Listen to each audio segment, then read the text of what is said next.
Being an office boy is like being the unsung hero of the workplace. I'm the one who keeps the coffee flowing, the papers organized, and the office running smoothly.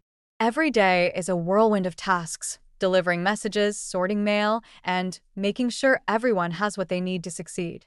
I've learned to juggle a million things at once, from fixing the printer to managing supplies. It's not just about the little tasks, it's about building relationships and being the go-to person when things get hectic.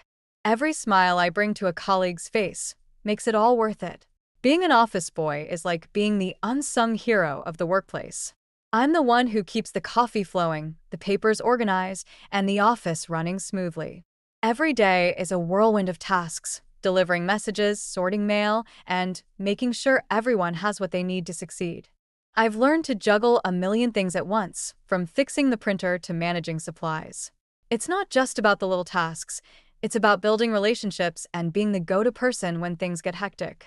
Every smile I bring to a colleague's face makes it all worth it.